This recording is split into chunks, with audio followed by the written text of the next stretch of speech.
بسم اللہ الرحمن الرحیم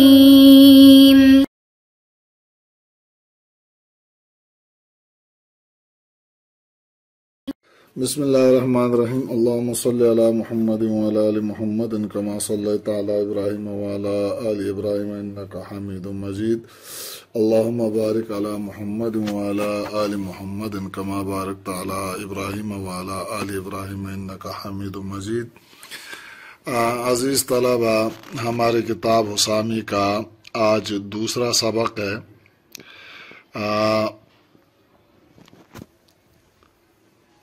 سبق کے ابتدا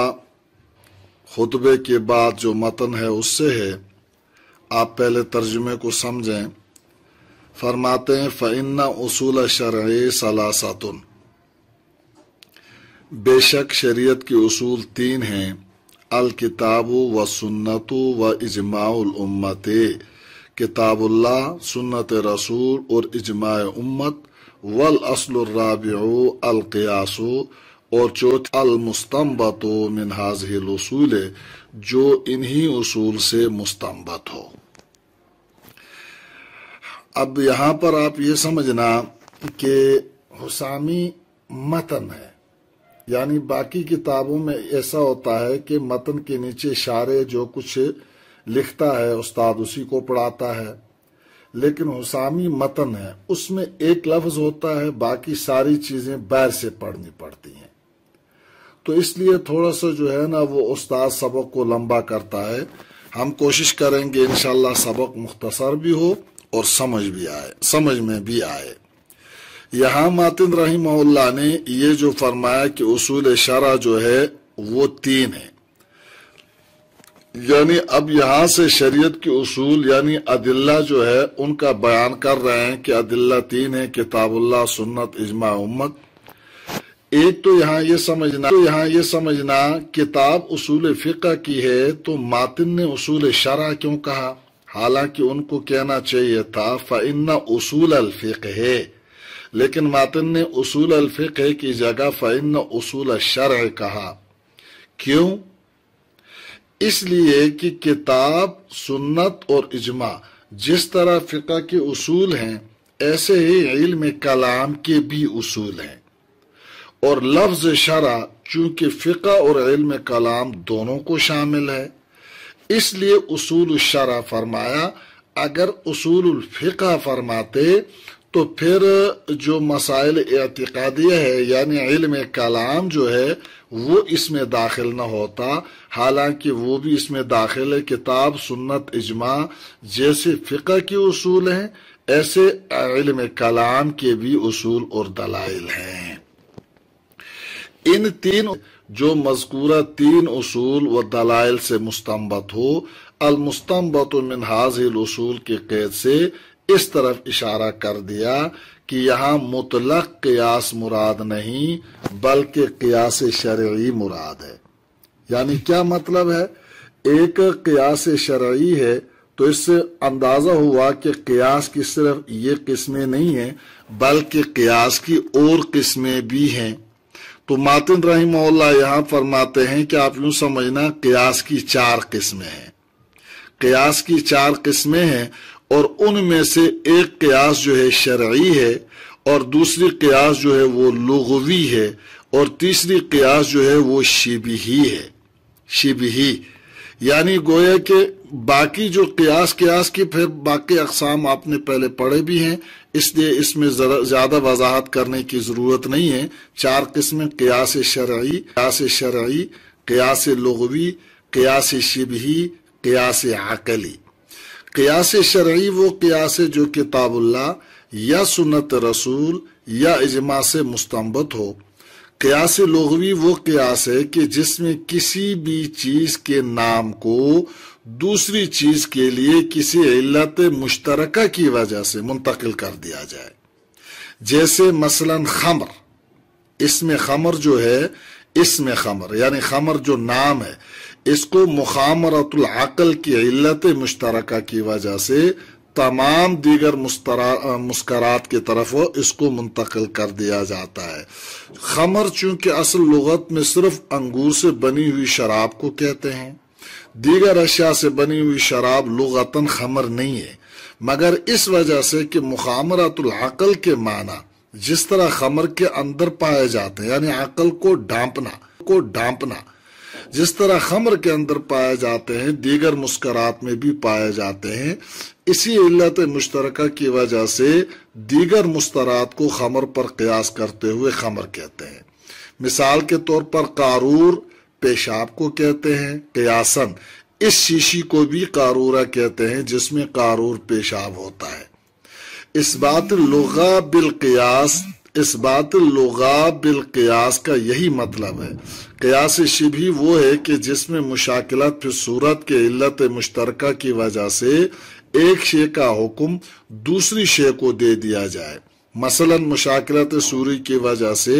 قاعدہ اخیرہ کا حکم قاعدہ اولا کو دیا جائے اور یہ کہا جائے کہ قاعدہ اولا اور اخیرہ صورتاً ایک جیسے ہیں، لہذا جس طرح قاعدہ اخیرہ فرض ہے قاعدہ اولا بھی فرض ہوگا، یا اس کا عکس۔ قیاس عقلی وہ قول ہے جو ایسے مقدمات سے مرکب ہو جن کے تسلیم کر لینے کے بعد ایک دوسرے قول کا تسلیم کرنا لازم ہو، جیسے العالم متغیر وکل متغیر حادث فالعالم حادث۔ اب مصنف رحمہ اللہ نے المستنبط من هذه الاصول کی قید کا اضافہ کر کے قیاس شرعی کے علاوہ تمام قیاسوں کو خارج کر دیا، یعنی باقی قیاسوں کو نکالنے کے لیے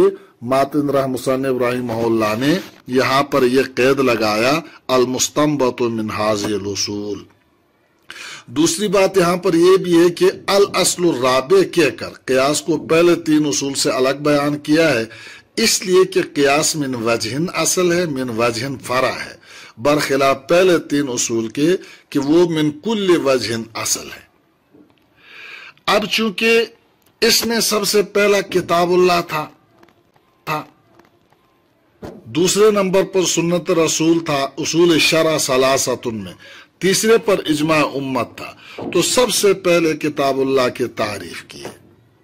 سب سے پہلے کتاب اللہ یعنی قرآن کی تعریف ماتن رحمہ اللہ نے کی ہے، اور اس تعریف کے لیے آپ یوں سمجھنا تھوڑا سا کہ قرآن کی جو تعریف ہے عمل کتابوں سے، اب یہ تعریف آگے جو ہے اس کی مطلب ہے چونکہ 2 قسمیں آپ نے پہلے پڑھی بھی ہیں، اور اگر بالفرض آپ کو یاد نہیں ہے تو آپ پھر اس کو دیکھ سکتے ہیں کہ یہ تعریف لفظی کس کو کہتے ہیں اور پھر تعریف اسمی کس کو کہتے ہیں، تو یہ چیزیں پہلے گزری ہیں۔ یہاں صرف یہ ہے کہ ماتن رحمہ اللہ فرماتے ہیں اما الکتاب فالقرآن المنزل علی الرسول، بارہان ہے جو ہمارے رسول صلی اللہ علیہ وسلم پر نازل کیا گیا، المکتوب فی المصاحف، اور جو مصاحف میں لکھا ہوا ہے، المنقول عنہ نقلا متواترا بلا شبہۃ، اور جو رسول اللہ صلی اللہ علیہ وسلم سے بغیر کسی شبہ کے منقول ہے۔ ماتن رحمہ اللہ یہاں سے کتاب اللہ کی تعریف کر رہے ہیں، یعنی کتاب کی تعریف بیان کر رہے ہیں۔ اب یہاں قرآن کو اگر علم مانا جائے، علم، تو یہ تعریف لفظی ہوگی، کیونکہ قرآن کتاب کی بنسبت زیادہ معروف ہے۔ تعریف لفظی کی طرف اشارہ کیا کہ تعریف لفظی میں 2 نام ہوتے ہیں، ایک سے دوسرا زیادہ مشہور ہو تو اس کو تعریف لفظی کہتے ہیں، تو کتاب کی تعریف قرآن سے کرنا یہ تعریف لفظی ہے، اور المنزل سے حقیقی تعریف کی گئی ہے، یعنی کتاب وہ قرآن ہے جس کو رسول پر اتارا گیا ہے، مصاحف میں لکھا گیا ہے، اور رسول اکرم صلی اللہ علیہ وسلم سے بغیر شبہ کے تواتر کے ساتھ منقول ہے۔ اور اگر قرآن لغوی معنی میں لیا جائے تو اسم مفعول مقرون پڑھا ہوا یا مقرونن ملا ہوا کے معنی میں ہوگا، چونکہ قرآن پڑھی جانے والی کتاب ہے، یا اس کی بعض آیات سے ملی ہوئی ہیں تو قرآن مصدر بمعنی اسم مفعول ہو اس وقت، یعنی قرآن بمنزلہ جنس ہے اور باقی جو آگے تعریف کے الفاظ ہیں وہ اس کی فصلیں ہیں۔ تو جب قرآن کہا یہ درجہ جنس میں آ گیا، المنزل کہا تو غیر آسمانی کتابیں خارج ہو گئیں، علی الرسول کہا تو دوسری آسمانی کتابیں خارج ہو گئیں، المکتوب فی المصاحف کہا تو اس سے منسوخ التلاوت آیات قرآن ہونے سے نکل گئیں، جیسے الشیخ والشیخۃ اذا زنیا فرجموہما نکالا من اللہ، اس کا حکم اگرچہ باقی ہے مگر تلاوت اس کی منسوخ ہے، اس لیے اس کو مصاحف میں نہیں لکھا گیا۔ المنقول عنہ نقل متواتران کے قید سے وہ قراتیں نکل گئی جو متواتر نہیں، جیسے ابی ابن کعب رضی اللہ تعالیٰ عنہ کے قرات میں متتابعات کا لفظ، یعنی فعدۃ من ایام اخر متتابعات کا لفظ جو ہے بطریق تواتر نہیں ہے۔ اسی طرح عبداللہ ابن مسعود رضی اللہ تعالیٰ عنہ کے قرات فَقْطَعُوا أَيْمَانَهُمَا بطریق تواتر نہیں ہے۔ اور بلا شبہت نقل متواتران کی تاکید ہے۔ تو خلاصہ یوں ہوگا کہ کتاب وہ ہے جو پڑھی جاتی ہے، جو اتاری گئی ہے رسول پر، جو لکھی ہوئی ہے مصاحف میں، جو آپ صلی اللہ علیہ وسلم سے منقول ہے نقل متواتر کے ساتھ۔ اب سوال یہ پیدا ہوگا کہ قرآن کی یہ تعریف تو صرف لفظ پر صادق آتی ہے، معنی پر تو صادق نہیں ہے۔ اس سے معلوم ہوتا ہے کہ قرآن صرف لفظ کا نام ہے، جبکہ امام اعظم ابو حنیفہ رحمہ اللہ نے عربی پر قدرت کے باوجود نماز میں فارسی میں قرات کو جائز قرار دیا ہے۔ تو اس سے معلوم ہوتا ہے کہ قرآن صرف معنی کا نام ہے، تو اصل حقیقت کیا ہے؟ مصنف رحمہ اللہ نے اس کا جواب دیا ہے آگے عبارت میں، اور وہ جواب یوں دیا ہے، ترجمہ میں آخر میں پڑھاؤں گا۔ جواب یوں دیا ہے کہ قرآن لفظ اور معنی دونوں کے مجموعے کا نام ہے، اور یہی عام علماء کا قول ہے، اور قرآن کی تعریف کی قیودات میں جو اوصاف مذکور ہیں وہ جیسے الفاظ پر صادق آتے ہیں، ایسے ہی تقدیراً وہ اوصاف معنی کے لیے بھی مطلب صادق آتے ہیں، معنی پر بھی صادق آتے ہیں۔ کیوں؟ جب الفاظ پائے جائیں گے تو معنی خود بخود پایا جائے گا، کیونکہ معنی الفاظ کے تابع ہوتے ہیں۔ البتہ جہاں معنی پائے جائیں تو وہاں الفاظ کا پایا جانا ضروری نہیں، جیسے اللہ نے کہا وَإِنَّهُ لَفِي زُبُرِ الْأَوَّلِينَ، یہ قرآن اگلے صحیفوں میں ہے، تو معنی تو ہیں، الفاظ نہیں ہیں۔ بہرحال عام علماء کا مسلک یہی ہے کہ قرآن لفظ اور معنی دونوں کا نام ہے۔ یہی امام اعظم ابو حنیفہ کا مذہب ہے، مگر امام صاحب نے جو جواز صلاۃ میں الفاظ کو رکن غیر لازم قرار دیا، یعنی باوجود قدرت علی العربی کے فارسی میں قرات کو جائز قرار دیا، تو وہ بربنائے عذر ہے، کیونکہ امام صاحب رحمہ اللہ بحر توحید میں مستغرق تھے، تو اس خیال سے کہ کہیں نمازی قرآن کی فصاحت و بلاغت میں الجھ کر اصل مقصود یعنی مناجات مع اللہ فوت نہ کرے، تو اس وجہ سے فارسی میں قرات کو جائز قرار دیا۔ مگر صاحب نامی جو حسامی کا شارح ہے وہ فرماتے ہیں امام صاحب رحمہ اللہ نے بعد میں اپنے اس قول سے رجوع فرما لیا تھا، اور عام ہماری جو فتاوے کی کتابیں ہیں شامی وغیرہ، در مختار وغیرہ، اس میں بھی امام صاحب رحمہ اللہ کا رجوع منقول ہے، اور عامت العلماء کی طرح کہ نماز میں فارسی میں قرات کرنا جائز نہیں ہے، اور اسی پر فتویٰ بھی ہے۔ تو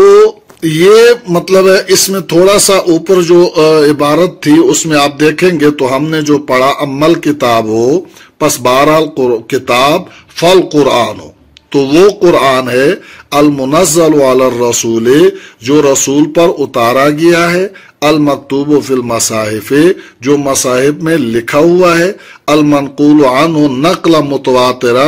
بلا شبہات اور جو آپ صلی اللہ علیہ وسلم سے نقل متواتر کے ساتھ بغیر شبہ کے منقول ہے۔ فرماتے ہیں وَهُوَ النَّظْمُ وَالْمَعْنَى جَمِيعًا فِي قَوْلِ عَامَّةِ الْعُلَمَاءِ اور قرآن نظم اور معنی دونوں کے مجموعے کا نام ہے عام علماء کے قول کے مطابق، وَهُوَ الصَّحِيحُ مِن مذہب ابی حنیفہ رحمہ اللہ اور یہی امام ابو حنیفہ کا صحیح مذہب ہے، الا انہ لم یجعل النظم رکنا لازما فی حق جواز الصلاۃ خاصۃ مگر امام ابو حنیفہ نے نظم کو رکن لازم نہیں قرار دیا ہے نماز کے جواز کے حق میں خاص طور پر۔ اس لیے امام صاحب رحمہ اللہ کا اس قول کا ذکر کرنا عام طور پر علماء اس کو ذکر کرتے ہیں، لیکن عمومی طور پر دیکھا جائے تو اس قول کو ذکر کرنے کی ضرورت نہیں ہے، کیونکہ جب امام صاحب سے رجوع ثابت ہے تو پھر اس کے بعد اس قول کو نقل کر کے اس کے جوابات دینے کی بھی ضرورت